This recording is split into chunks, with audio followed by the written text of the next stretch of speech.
देखिए, लिपिड तो हम सब जानते हैं, पढ़ चुके हैं। What do mean by rafts?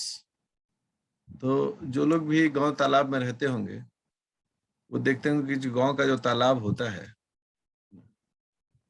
उस तालाब में पानी में लोग, मछुआरे लोग क्या करते हैं? मछली पकड़ते हैं। अब छोटे से तालाब में कहाँ से वो मोटर बोट खरीदेंगे लाखों रुपए का? It's very expensive. तो क्या करते हैं, बांस का या ट्यूब का, किसी का भी, ऐसे ऐसे जोड़ के वो राफ्ट बनाते हैं, ऐसे एकदम क्रॉस करके। आप लोग जहाँ पानी, बाढ़ का जो एरिया होता है ना, उसमें राफ्ट ही चलता है। हाँ जी, कोई दूसरा मत लिखो, ठीक है ना, हम लिख ही रहे हैं ना।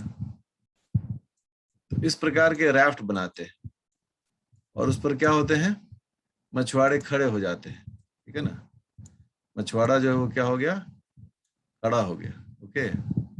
और खड़ा होकर वो अपने हाथों से क्या करता है, लाठी की मदद से इसको ऐसे पानी को धकेलता है, ठीक है ना। और इस प्रकार से वो नाव को, अपना राफ्ट को चलाता है, ठीक है। और इसके पास टोकरी रहता है मछली पकड़ने के लिए, या फिर जाला रहता है।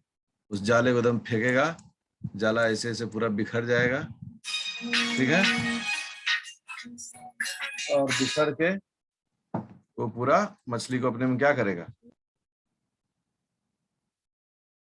क्लास ले रहे हैं निधि, क्लास के बाद, ठीक है।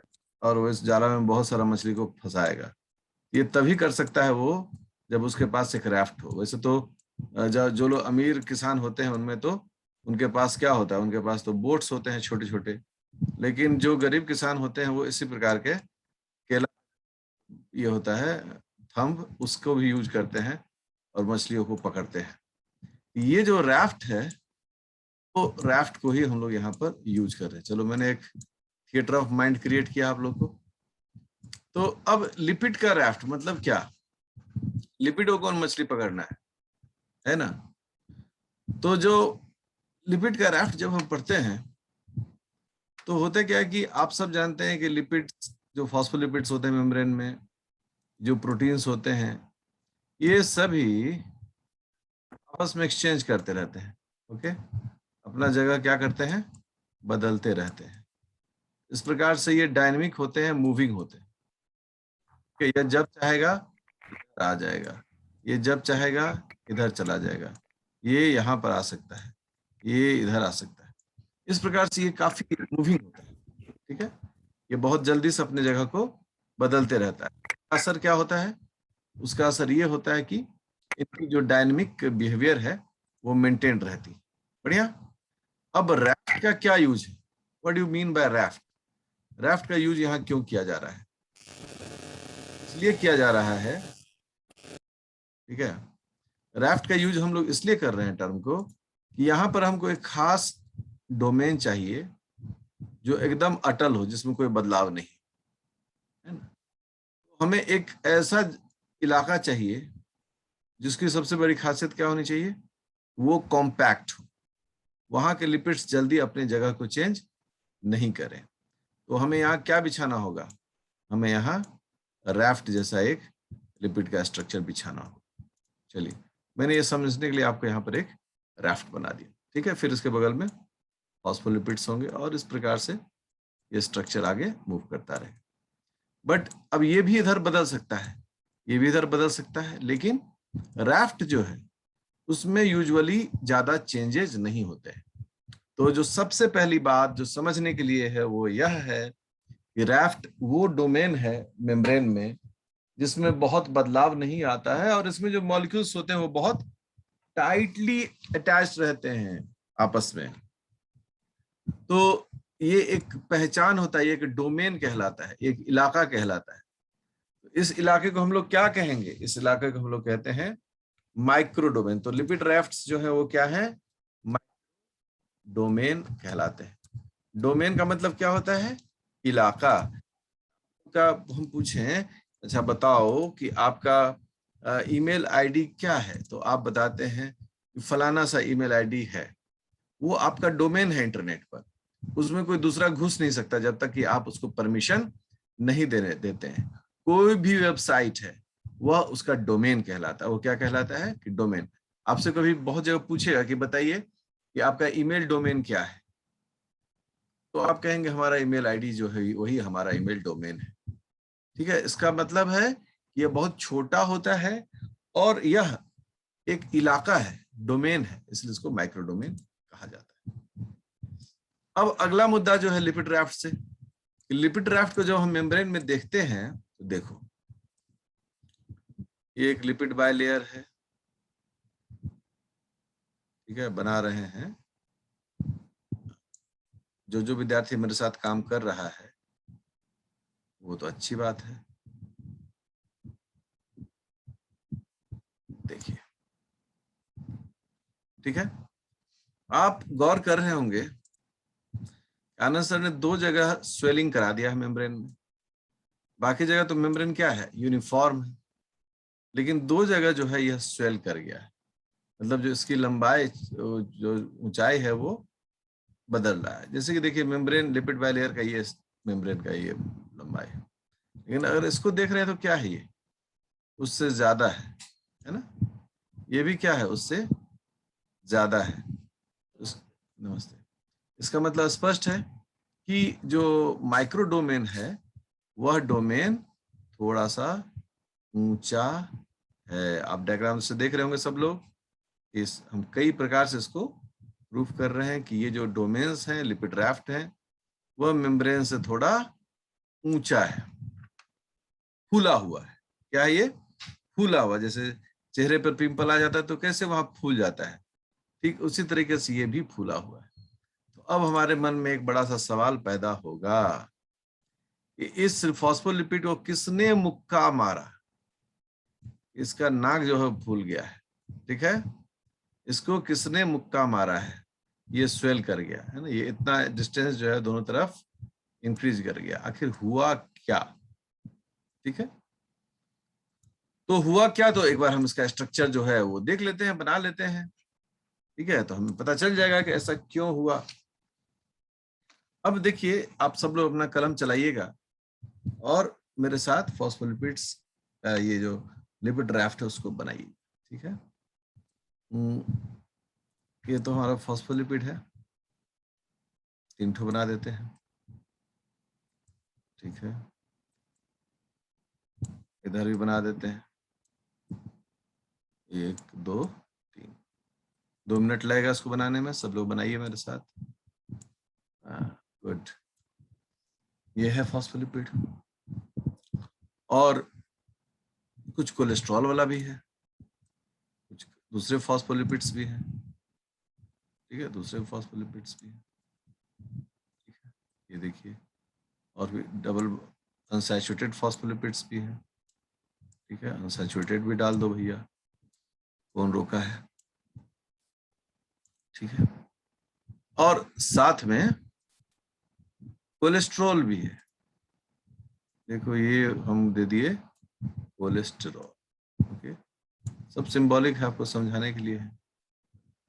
ये जो है ब्राउन का पैच, ये सभी क्या है, कोलेस्ट्रॉल है, ओके। ये कोलेस्ट्रॉल भी दिख गया हमको, ओके। हम थोड़ा सा ऐसे दे दें, है ना। अब बोलेंगे सर कोलेस्ट्रॉल का OH कहाँ गया, पोलर जो हेड है वो कहाँ गया उसका, चलो वो भी बना देते हैं, ठीक है। अब क्या है, कुछ प्रोटीन्स भी हैं इसमें, मेम्ब्रेन प्रोटीन्स होते हैं, तो मेम्ब्रेन प्रोटीन्स भी यहाँ पर मौजूद हैं। मेम्ब्रेन प्रोटीन का भी स्ट्रक्चर बना देते हैं। ट्रांस मेम्ब्रेन है तो transmembrane protein, alpha helical protein यहाँ आ गया, ठीक है। देखो ये प्रोटीन भी यहाँ पर आ गया है, सब 1 बाय 1 मिलते जा रहा है हमको। अब इसमें कुछ स्फिंगोलिपिड भी है, तो स्फिंगो फॉस्फोलिपिड होगा तो उसकी कुछ और भी खास बात होगी। चलो भाई, हाँ, अब हम लोग उसको देख रहे हैं। अभी मेरे साथ डायग्राम बना रहे होंगे सब लोग। अब देखिए, अब क्या है, स्फिंगोलिपिड्स है, दिख रहा है आपको,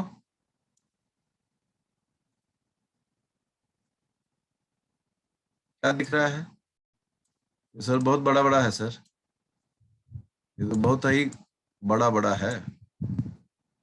ठीक है, ये इतना बड़ा है कि मेम्ब्रेन के इस साइड से उस साइड तक पहुंच जाएगा। ठीक है ना, काफी बड़ा बड़ा है। ठीक है, काफी बड़ा बड़ा है। और इसी प्रकार से मेम्ब्रेन के स्ट्रक्चर में ये सब हमें दिख रहा है। नॉर्मल फॉस्फोलिपिड्स भी है, वो भी अपना है यहाँ पर। वैरायटीज ऑफ मटेरियल्स हमें दिख रहा है। ठीक है, अब जो है ये आउटर फेस है, तो इस फॉस्फोलिपिड के साथ जुड़ा हुआ है शुगर, ओलिगोसैकेराइड जिसको कहते हैं। आपको बताए थे ना ग्लाइकोलिपिड्स के बारे में, इस तरह का शुगर है।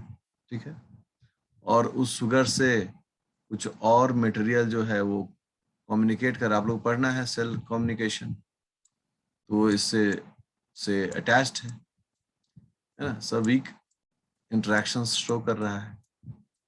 ठीक है, इसके अलावा कहीं पर जीपीआई लिंकर भी है। ये सब जो है मेम्ब्रेन में बड़े काम वाली चीजें होती हैं जो होता है। ये आउटर फेस है ओएफ, और ये है इनर फेस। अब आप देखेंगे कि जब ये स्ट्रक्चर देख रहे हैं, तो इस स्ट्रक्चर में क्या है कि कुछ हिस्सा जो है वो फूल गया है ना। अगर हम इसको ऐसे ड्रॉ करें तो आ रहा है और यहाँ से फूलना शुरू कर गया, फिर ऐसे ऐसे करके फिर ये, ठीक है ना, ऐसे ऐसे आ रहा है, फूल रहा है, और ये फिर इस तरह से। तो कहने का मतलब है कि स्वेलिंग्स हो जा रहा है। अब जब हम इसका नेमिंग करते हैं, नेमिंग कर रहे हैं, तो इसको हम लोग क्या बोल रहे हैं? ग्लिसरोफॉस्फोलिपिड्स। ठीक है, इसको हम लोग ग्लिसरोफॉस्फोलिपिड्स बोल रहे हैं, लाइक दिस वन, ग्लिसरो फॉस्फोलिपिड्स। ठीक है, और ये जो ग्रीन दिख रहा है, ये हरा वाला जो दिख रहा है, उसको हम लोग कह रहे हैं स्फिंगो फॉस्फोलिपिड्स। अब स्फिंगो फॉस्फोलिपिड से क्या खास बात है? ग्लिसरोफॉस्फोलिपिड में ग्लिसरॉल होता है।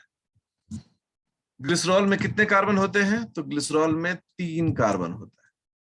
ठीक है, जबकि स्फिंगोसाइन में लमसम 12 से ही ज्यादा ही कार्बन होता है। अब देखो, 3 कार्बन और 12 कार्बन, तो ये 4 गुना बड़ा है। ऑब्वियसली इसके कारण क्या हो रहा है कि इसका जब स्ट्रक्चर देख रहे हैं हम, तो स्ट्रक्चर हमको क्या दिख रहा है? बड़ा दिख रहा है। और वो स्ट्रक्चर इतना बड़ा होता है कि एक का जो टेल है वो दूसरे लेयर में इंटर कर जाता है। जैसे ये है ना, ये दूसरे लेयर में इंटर कर गया है ना, तो वहां भी स्ट्रॉन्ग हाइड्रोफोबिक इंटरेक्शंस करता है। तो ये लिपिड राफ्ट का कंपोजिशंस को हम लोग देखते हैं। यहाँ पर है वो क्या है, इसे हम लोग कह रहे हैं कोलेस्टेरोल। ये कोलेस्ट्रॉल हो गया। ये जो है फोल्डेड स्ट्रक्चर, इसे हम लोग क्या कह रहे हैं? ये हो गया ट्रांस मेम्ब्रेन प्रोटीन्स। ये ट्रांस मेम्ब्रेन प्रोटीन्स हो गए। ये जो आप ऊपर में कैप देख रहे हैं, ठीक है, इस कैप को क्या कहते हैं? ये हो गए लेक्टिन्स। आप लोग पढ़े होंगे कार्बोहाइड्रेट में लेक्टिन्स पढ़ाया जाता है। ये वैसे प्रोटीन्स होते हैं जिन्हें हम लोग carbohydrate binding proteins are called lectins. ठीक है, सबको याद रखोगे, कार्बोहाइड्रेट या शुगर बाइंडिंग प्रोटीन्स। ठीक है, उतना उतना ही बोलने से शुगर बाइंडिंग प्रोटीन्स। तो ये क्या कहलाते हैं? ये कहलाते हैं लेक्टिन्स। तो इस प्रकार के लेक्टिन्स हैं। ये जो है इधर जो है उसका क्या नाम है? ये इसको हम लोग कह रहे हैं जीपीआई। जीपीआई, जीपीएस नहीं, जीपीआई लिंकर यहाँ पर जी का फुल फॉर्म क्या होता है? जीपीआई का फुल फॉर्म तो होता है ग्लाइकोसाइलेटेड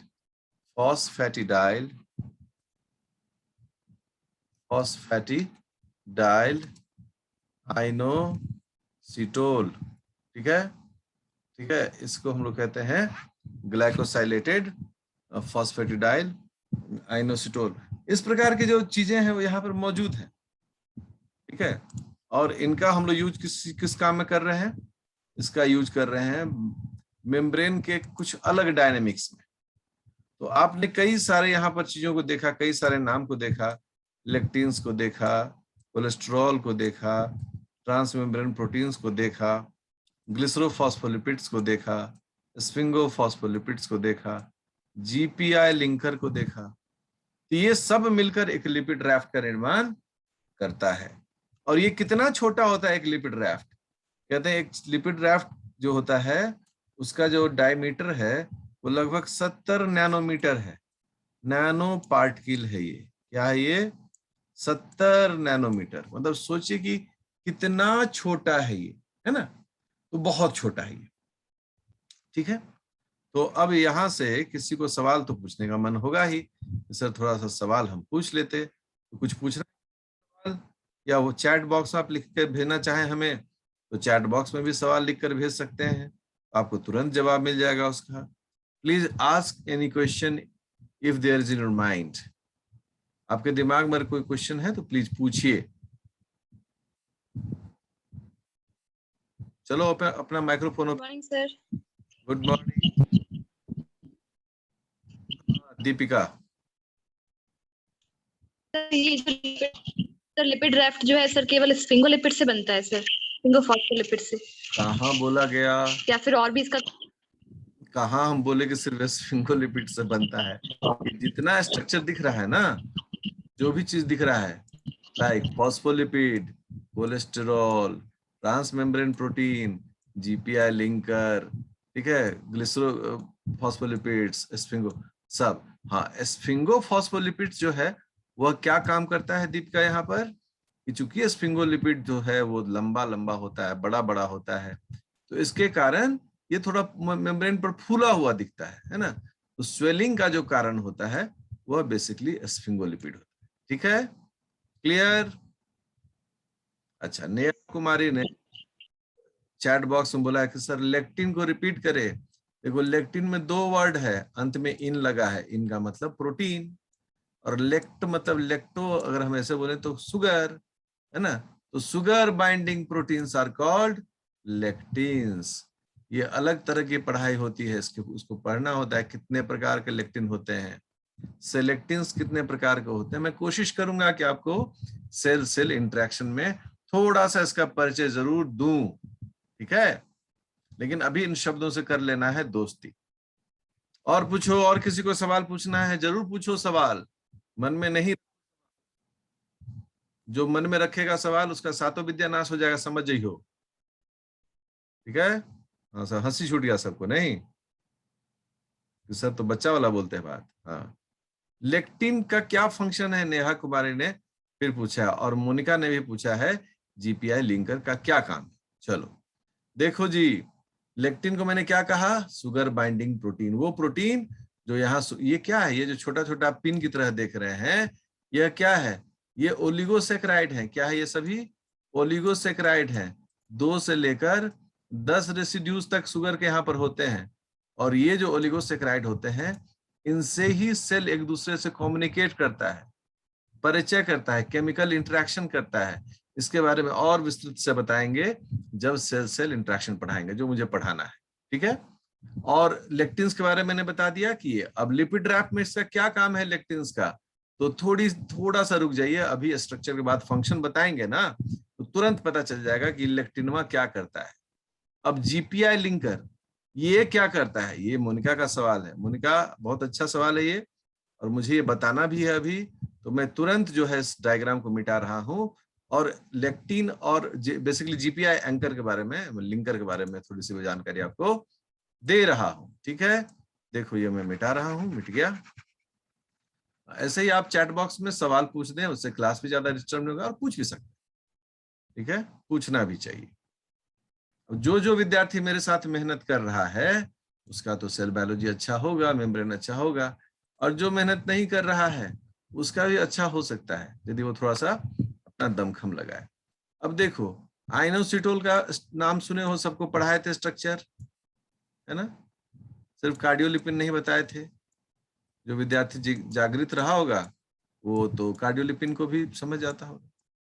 आइनोसिटोल, आइनोसिटोल क्या है? एक हेक्सासाइक्लिक अल्कोहल है, ठीक है। यदि हम ऐसे एक नॉर्मल बिना ज्यादा फॉर्मेलिटी के एक डायग्राम बना दें तो क्या है, सबके पास अल्कोहल है, ठीक है ना? सबके पास अल्कोहल ग्रुप है, सबके पास। देखो सब 6 कार्बन है ना। अच्छा, ये बेंजीन नहीं है, ग्लूकोज भी नहीं है, क्योंकि इसका स्ट्रक्चर ग्लूकोज से बड़ा मिलता जुलता है, लेकिन ये ग्लूकोज है नहीं। क्यों नहीं है ग्लूकोज या गैलेक्टोज या फ्रुक्टोज? इसलिए नहीं है कि ग्लूकोज में 5 कार्बन रिंग में होता है और 1 कार्बन बाहर होता है, और एक ऑक्सीजन की मदद से ये जुड़ा रहता है, लेकिन यहाँ पर रिंग में कोई भी ऑक्सीजन नहीं है, सब बाहर है। अब मैंने क्या बताया था कि जितना OH उतने हाथ, ठीक है ना? देखो एक हाथ। अब सब जरा माइक्रोफोन ऑन करके बताओ तो इसके कितने हाथ हैं, जल्दी बोलो।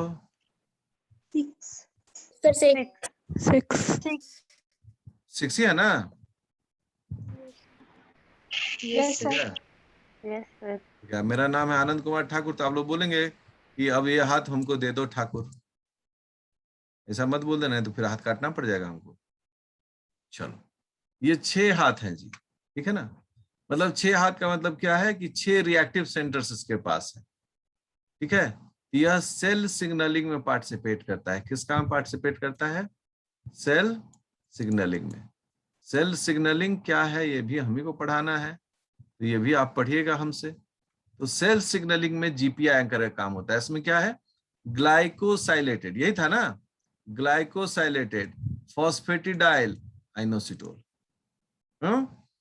तो इसका मतलब क्या हो गया कि इस शुगर के साथ फॉस्फेट भी जुड़ा हुआ है, जिसके साथ ये जुड़ा हुआ है फैटी एसिड्स एंड ग्लिसरॉल भी जुड़ा हुआ है इसके साथ, ठीक है। मतलब ये लिपिड का हिस्सा हो गया, फैटी एसिड एंड ग्लिसरॉल साथ में जुड़ा हुआ है। और दूसरा क्या है? दूसरा ये है कि इसके साथ ग्लाइकोसाइलेशन भी है, मतलब यहाँ पर कोई शुगर भी इससे जुड़ा हो सकता है। इस प्रकार से यह सिग्नलिंग का काम करता है, ठीक है। और सिग्नलिंग तो चैप्टर आएगा तो उसमें हम विस्तार से बताएंगे, लेकिन अभी थोड़ा सा दिमाग में ये बात आपके आ चुका है। चलो, बहुत बढ़िया, अच्छे सवाल थे। मैंने अभी एक बांधकर स्ट्रक्चर को आपको दिखाने की कोशिश किया है। अब लिपिड राफ्ट क्या है, क्या काम? कुछ तो काम होगा, या वैसा ही है, बेकार का आ गया है, यहाँ पर कोई काम न धाम और आ गया, ऐसा तो नहीं होगा। लिपिड राफ्ट को काम तो करना है ना। तो एक तो काम आप सब लोग तुरंत समझ गए होंगे, सर ये सेल सिग्नलिंग में पार्टिसिपेट करता है। लिपिड राफ्ट सेल सिग्नलिंग में पार्टिसिपेट करता है, ये अभी आपको तुरंत जानकारी प्राप्त हो गया, क्योंकि इसमें लेक्टिन्स होते हैं या ग्लाइकोसाइलेटेड आइनोसिटोल होता है, ठीक है। अब यहां पर है कि कुछ बातें मैं आपको शेयर कर रहा हूं, आप थोड़ा सा सब लोग अच्छे से ध्यान दीजिएगा। कुछ फैक्ट्स बता रहा हूं कि जो लिपिड राफ्ट्स होते हैं,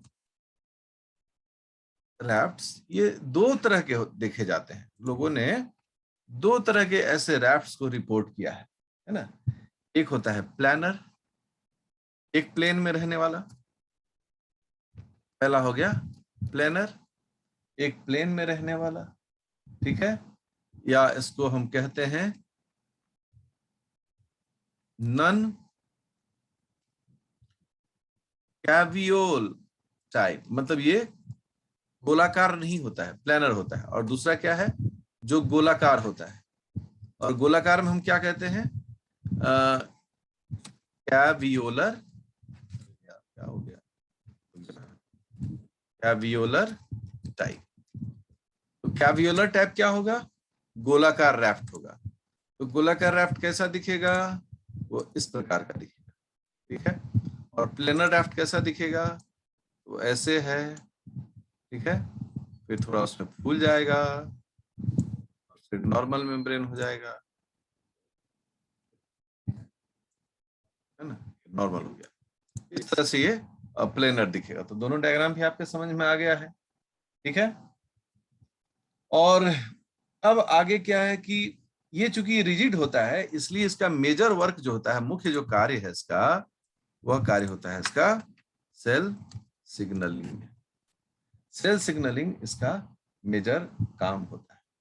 अब आपके मन में सवाल आएगा कि सर ये कहां कहां मिलता है? It is reported in plasma membrane. Plasma membrane जो है, उस प्लाज्मा मेम्ब्रेन में भी ये रिपोर्ट किया गया है। मेम्ब्रेन, उसके अलावा गोल्जी बॉडी मेम्ब्रेन, वहां भी ये रिपोर्ट किया गया है। इंडोप्लाज्मिक रेटिकुलम मेम्ब्रेन, वहां भी ये रिपोर्ट किया गया है। तो इसका कहने का स्पष्ट मतलब है कि सेल में ये कई जगह पर मौजूद रहता है, ठीक है। स्फिंगोलिपिड जो है, स्फिंगोफॉस्फोलिपिड्स, ये जो होते हैं, ये ग्लू की तरह करता है काम, एक्ट्स लाइक ग्लू। ग्लू का क्या काम होता है सब बताओ तो? ग्लू का काम होता है चिपकाना। ये दोनों मेम्ब्रेन को आपस में थोड़ा सा चिपका के रखता है ना, ताकि उसकी रिजिडिटी बनी रहे, है ना। और रिजिडिटी बने रहने से कारण क्या होता है, ये ज्यादा से ज्यादा अच्छे से काम करेगा, ठीक है। और भी चीजें हैं कि भाई सेल सिग्नलिंग में है ये, यहाँ जैसे कि कौन कौन से रिसेप्टर्स होते हैं, types of receptors, types of cell surface receptors, receptors in lipid raft. Lipid raft में कौन कौन प्रकार का सेल सरफेस रिसेप्टर मिलता है? तो आरटीके रिसेप्टर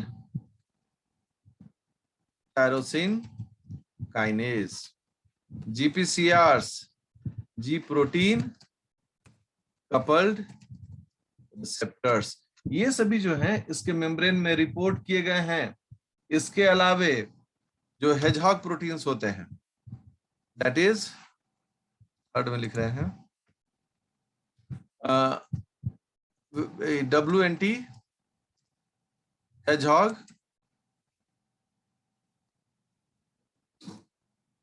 रिसेप्टर, ठीक है ना, ये सब इसके मेम्ब्रेन में मौजूद रहता है। तो मुख्य रूप से लिपिड रैफ्ट जो होता है वह सेल सेपरेट करता है। यदि हमसे कोई पूछता है कि बताइए what is a lipid raft, हम कहेंगे a type of A small swollen part of the membrane which contains sphingophospholipid along with the other things and perform cell signaling are called microdomain lipid raft. उसे हम लोग माइक्रोडोमेन lipid raft कहते हैं। Lipid raft में क्या क्या मिलता है? स्फिंगोलिपिड्स, कोलेस्ट्रॉल मिलता है, फॉस्फोलिपिड्स मिलता है, मेम्ब्रेन प्रोटीन्स मिलते हैं, ट्रांस मेम्ब्रेन प्रोटीन्स मिलते हैं, ग्लाइकोलिपिड्स मिलते हैं, जीपीआई लिंकर मिलते हैं। इस तरह के अन्य प्रकार की चीजें जो है वह उस मेम्ब्रेन में मिलता है। अब जानते हो, चलो अब तो यहाँ पर ये बातें हो गई। अब आप देखिए जो बीमारी होता है हमें, चाहे वो वायरल बीमारी हो या बैक्टीरियल बीमारी हो, तो आप जानते हैं जो इन्फ्लुएंजा का वायरस है, इन्फ्लुएंजा वायरस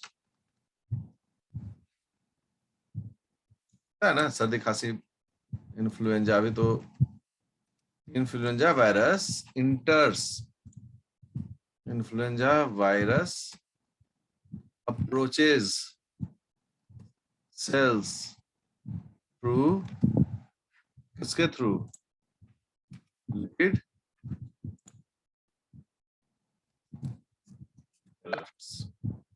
लिपिड रैफ्ट्स के थ्रू जो होते हैं, इन्फ्लुएंजा वायरस जो है वह हमें अप्रोच करता है, मतलब हमारे शरीर में प्रवेश करता है। यही नहीं, जो HIV-1 वायरस रिपोर्ट किया गया, यहाँ इन्फ्लुएंजा एंड HIV लिख देते हैं, ठीक है। HIV 1 viruses approached cells through lipid rafts। मतलब कुछ बीमारी के कीटाणु जो हैं वह इसी लिपिड राफ्ट का उपयोग करके शरीर में घुसते हैं। मतलब वह देखेंगे लिपिड राफ्ट और वहां ढूंढेंगे, जैसे कि हिमाग्लूटेनिन या न्यूरामिनिडेज। अगर इस प्रकार के उस लिपिड राफ्ट में मटेरियल्स हैं, ठीक है ना, जैसे कि डू नॉट राइट एनीथिंग, आप लोग अपना आराम से बाद में लिखिएगा जो मन हो, ठीक है ना। न्यूरामिनिडेज, ठीक है, ये न्यूरामिनिडेज क्या होता है? न्यूरामिनिक एसिड को डिग्रेड करता है, ये भी लिपिड राफ्ट में मिलता है, ठीक है। या हेमा ग्लूटेनिन नाम के जो प्रोटीन्स होते हैं वो भी लिपिड राफ्ट में रिपोर्ट किए जाते हैं। तो ये जब मेम्ब्रेन मिलता है तो वहां से इन वायरसेस का अप्रोच जो होता है वो इंटर करने के लिए बहुत ज्यादा होता है। तो आपने लिपिड राफ्ट भी पढ़ा, उसका काम भी पढ़ा, और उसके थ्रू जो दुश्मन हमारे शरीर में इंटर करता है उसके बारे में भी पढ़ा। तो इस प्रकार से ये अप्रोच है किसका? ये अप्रोच है लिपिड राफ्ट का। अब house is open for questions. अब जो है आप सवाल पूछेंगे और मैं दूंगा जवाब, ठीक है। आ जाओ सब लोग सवाल जवाब के मोड में। आप अपना माइक्रोफोन ओपन करके भी हमसे पूछ सकते हैं, चैट बॉक्स में भी आप सवाल भेज सकते हैं। चलिए आ जाइए, कोई सवाल किसी के मन में हो। अजय कुमार, लिखने की जरूरत नहीं है यार मेम्ब्रेन पर। सर कैवियोलर टाइप का फंक्शन क्या होता है और वो कहाँ मिलता है? हाँ, कैवियोलर टाइप का फंक्शंस है ना। देखो, कैवियोल जो होता है वह बेसिकली एक ऐसा मेम्ब्रेन बॉन्ड स्ट्रक्चर होता है, ठीक है। ये भी मेरे ही जवाबदेही में पढ़ाने के लिए। ऐसा मेम्ब्रेन बॉन्ड स्ट्रक्चर होता है। आप गाजीवाड़ी पढ़ी हैं क्या नाम? अंजलि, कौन पूछा सवाल? हाँ, सुष्मिता डे ने पूछा है सवाल। सुष्मिता गौजी बनाते हैं ना हम लोग, तो ऐसे ऐसे क्या बनाते हैं? लैमिनर स्ट्रक्चर बनाते हैं, ठीक है। साथ में छोटा छोटा गोल गोल स्ट्रक्चर ही बनाते हैं ना, जिसे हम लोग वैक्यूल कहते हैं। तो ये जो वैक्यूल जो आप देख रहे हैं, मतलब छोटा छोटा जो सर्किल में है, वेजाइकल्स जो है, इसी प्रकार से ये मतलब जो कैवियोलर स्ट्रक्चर होता है वो होता है। और उस स्ट्रक्चर में मेम्ब्रेनर प्रोटीन्स भी होते हैं, उसमें मेम्ब्रेन से जुड़े हुए ग्लाइकोलिपिड्स भी होते हैं, उसमें पेरिफेरल प्रोटीन्स भी होते हैं, ठीक है। तो इस प्रकार से इस मेम्ब्रेन में तो फॉस्फोलिपिड से तो बना ही हुआ है ये मेम्ब्रेन, लेकिन इस मेम्ब्रेन में तरह तरह के चीज होते हैं, ठीक है। तो जो मेम्ब्रेन है उसमें लिपिड राफ्ट जो है वो नॉर्मली फूला हुआ मिलता है, जिसको हम लोग प्लेनर कहते हैं, या फिर उसमें ये इस प्रकार का कैवियोलर में जो है वो भी स्ट्रक्चर दिखता है, ठीक है ना। कैवियोल फॉर्मेशंस आप लोग को पढ़ना है, ठीक है। और कोई सवाल? आ जाओ, कोई सवाल है जंग में?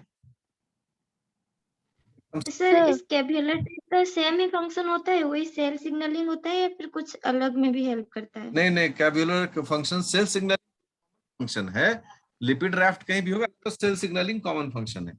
लेकिन जब इसी को हम लोग अलग अलग, जैसे कैसे भी हम बताए कि इन्फ्लुएंजा और HIV वायरस में, तो ये अब केस स्टडी हो गया। केस स्टडी होगा तो हमको उस वक्त अलग से फंक्शन देखना होगा, तो वहां पर कैवियोलर लिपिड राफ्ट जो होते हैं वो प्लेनर से थोड़ा सा अलग काम को अंजाम देते हैं, ठीक है। और बोलो sir, sir sir sphingophospholipid act as a glue. तो सर जहाँ जहाँ मतलब वहाँ पे टाइटली पैक्ड होते हैं, तो सर जहाँ जहाँ कोलेस्ट्रॉल प्रेजेंट होते हैं वहाँ पे भी तो टाइटली पैक्ड होते हैं। इसका मतलब है कि उससे भी ज्यादा टाइट चाहिए क्या? हुआ ना। लेकिन एक चीज है जी, क्या नाम है आपका? सर रिया। रिया, एक चीज है कि जो कोलेस्ट्रॉल होता है वो फॉस्फोलिपिड्स के बीच में होता है, स्फिंगोलिपिड्स के बीच में नहीं पाया जाता है, ठीक है ना। तो ये फॉस्फोलिपिड्स के बीच में यहाँ पर कोलेस्ट्रॉल रहता है, ठीक है। बट जो स्फिंगोलिपिड्स होते हैं उनके साथ इनका बहुत रिपोर्टिंग देखा नहीं जाता। और बोलो। सर जो कैवियोलर और सर जो नॉन कैवियोलर जो शेप है सर, वो कैसे इसका डिफरेंट हो रहा है सर? देखो अभी क्या खत्म होता है कि प्लेनर मतलब क्या हो गया, एक ही प्लेन में स्वेल कर गया, स्ट्रक्चर बन गया, ओके। और कैवियोलर क्या होते हैं, माइसिलर मॉडल पर है आप लोगों ने मेम्ब्रेन का, ठीक है। उसमें क्या हुआ, ये मेम्ब्रेन है, मेम्ब्रेन बेंड किया और बेंड करके इस प्रकार का स्ट्रक्चर बन गया, इसको हम लोग क्या बोलते हैं, कैवियोल, ठीक है ना। इस प्रकार से जो वैक्यूल बनने का जो प्रोसेस होता है, इसमें क्लैथरीन या कैवियोलिन नाम के प्रोटीन्स पार्टिसिपेट करते हैं, उससे बनता है, ठीक है। अब रुक जाइए, इसको पढ़ाने के लिए समय आ रहा है कैवियोल को, जब कैवियोल स्ट्रक्चर ही आपको एक्चुअली नहीं अभी तक पढ़े हैं आप लोग, इसलिए आपसे मन में सवाल आ रहा है। तो कैवियोल स्ट्रक्चर पढ़ा देंगे ना, तो फिर ये सारी बातें आपको समझ में आ जाएंगी। चलिए बहुत बढ़िया, तो आज के लिए इतना ही रखते हैं हम लोग, कल के क्लास में आएगा membrane protein. Bye bye and take care. Thank you sir. Thank you sir. Thank you.